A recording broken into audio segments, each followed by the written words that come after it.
erre. Ez egy hagyományos és rendhagyó csúszás. Ugye ilyenkor általában a tanítónék ilyen hosszabb szépbeszédet szoktak mondani. De tudtam magamról, hogy úgy sem tudnék végig mondani, 2-3 normális mondatnál többet, mert hát csak sírásba fulladna a dolog. Úgyhogy inkább ezt a módját választottam annak, hogy elbúcsúzunk egymástól, és fogadják sok szeretettel műsorunkat. Arra megkérnék mindenkit, hogyha mobiltelefonja be van kapcsolva, akkor legyen is kapcsolati. És ha tetszenek is a műsorszámot, akkor is csak a legeslegvégén kapcsoljanak, jó? Ne zavarjuk meg az egész előadásnak a menetét azzal, hogy minden egyes műsorszám után kapcsolnának.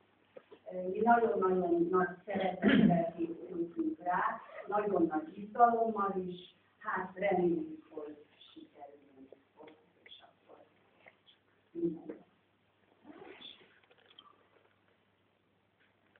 Kislányom, meglepett, hogy ide előtt rakrendet az asztalodon. Igen, anya? Ez az ösvény, sose ösvény, akármilyen keskeresvény. Van is minden. Mennyi holmi, hogy is tudnám elsorolni. Cipőfűzőt lédobot, fehérfáról 2 szobot, szórás vett szerepet, gyesztelek valára. Zöldsikát, zöldkövet, szű alatti bőrödet, gyerle tolla, krépe gyupa, fényképen a vermezula. És a többi beszél. Ezek azok, idők. Bámulok csak ennyi sincsen. Mennyi minden. Jaj, ez még a régi naplóm, hogy mióta keressem.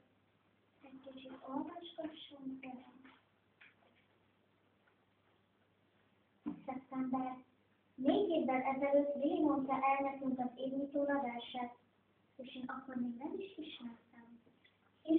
Iskola, ki a csoda jár oda?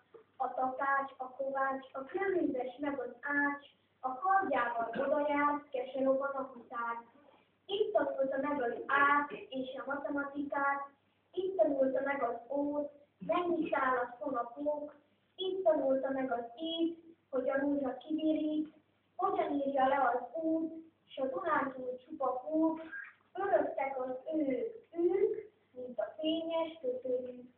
Itt kezdte a hóember, jaj, de szép a december, itt sütötte meg a fét, a legelső kenyerét, itt tanulta meg a győz, mikor sárkol meg az ősz. Minden ember itt tanulta meg, hogy mennyit ér a munka, ét is, bét is, tét is, itt tanulok én is. Kinyújtom a kezemet, ahogyan elérem a kincset, s bemegyek pirosan fehére, körülöttem karikában kőzes-fűzes kobakok, itt tanult meg a halált is, készíteni csónakot, itt tanulta meg az át és a matematikát, itt tanulta meg az ót, hogyan kötik a csomót, meg a B-t, meg a C-t, emberek becsületét. Október. Ezek a fiúk meg a fiúk mindig csak fociznak, és valami borzasztó dolog is történt. Jól ki is kaptam Zsuzsa nénitől.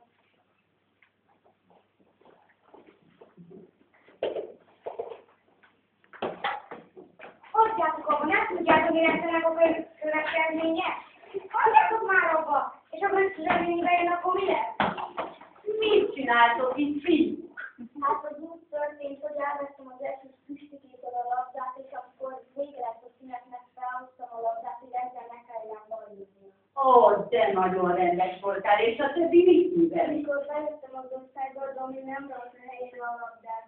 Én meg nem tudtam neki, hogy kell szinten felvenni, aztán a szegénybe rakni. Hát gyönyörű.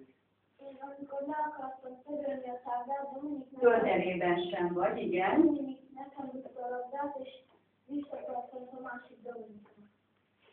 Na, bravo. Amikor Zsuzsa néni vázat elé tartott a labda, Tanulj a vázán. elhárítottam a könyökömmel, de arra nem tettek, hogy Laci felállt a padra. Mit csinálsz? Én azért álltam föl a padra, hogy mindenki hallja, amikor azt kiabálom, hogy hagyják abba. Meg nem talált a labdát, ültem a padra, és eldőltem a kíra botján. Még a bot is. Mit keres itt benne gyerekek bot?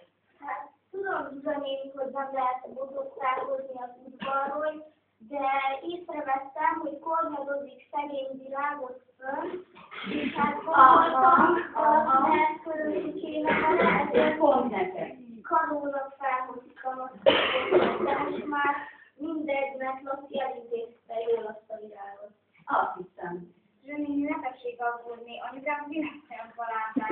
Igen? Már nem egy ilyen Aha. A nagypapám pedig optikus, úgyhogy a török szemüveggácsének kitöréseken lesz. Még egy kis többletesétek, hogy fogok ezzel látni?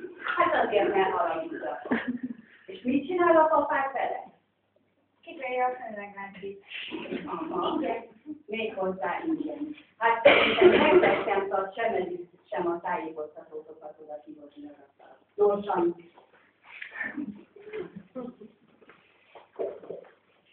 Hát még ez többet csak ilyen, de legalább most megtanulták. November. Anya nem is tud róla, hogy a házunk mögött egy típus ötvertőzik, és egy Dominika mutatta meg nekem. Mit is mondott pontosan? Hogyha most elindulok, aztán balra fordulok, egy kis útig, titkos útig lábújegyen állítok. Egyik oldalt házak, a másik oldalon, és a lombok zöld szakálla átömlik a kőfalon. Nem jár erre senki, csak találna nem tudom ki. Az is akkor kell, kézen fogva senkivel. Mert szerintem ott talán megfelelünk a kis hasonló, mint Pullika. Mint a Pula. Azóta sokat használtuk azt az utat, ez a mi titkosunk. December. Nyílik az ég ablak, hókire hódolva, tárgyide szállóra, táncolva jár.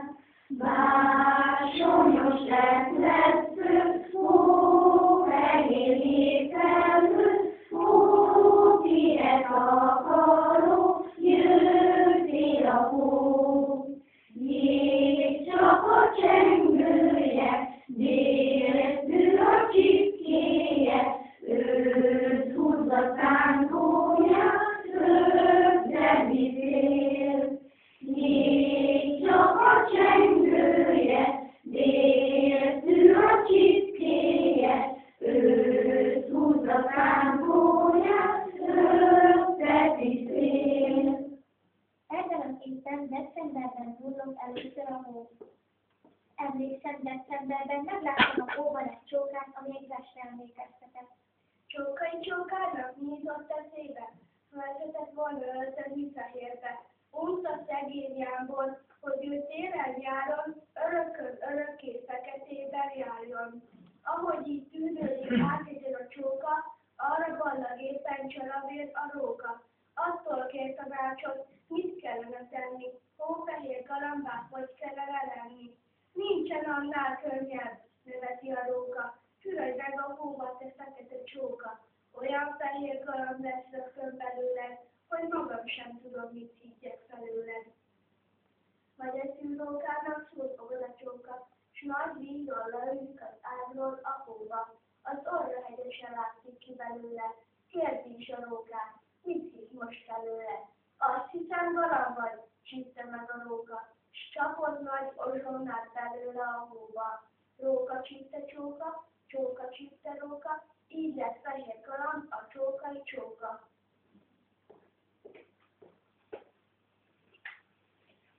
Január, mire oda ment Mikihez és meghúzta a haját.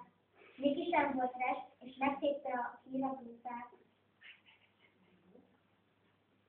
Miki álljon bele.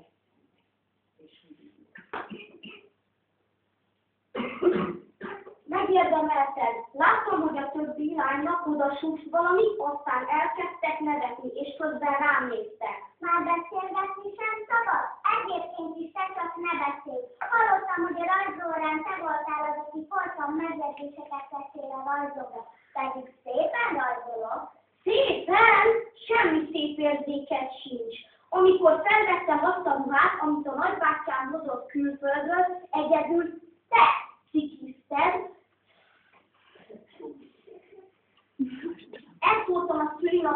bulimon is, és mindenki megdicsérte. Na, a szülinapi bulidra sem hiszem meg ebben az évben. Már miért hisztalak volna meg, amikor tavaly egy írásfüzetet hoztál nekem ajándékba, azt mondtad, hogy igazán rám férne meg egy kis gyakorlás? Na ez ezért nem annyira sértő, mint amikor azt írtad rólam, hogy beképzelt hiba. Ne is szabad, felismerem az írásodon, amit az idéglen életében. Már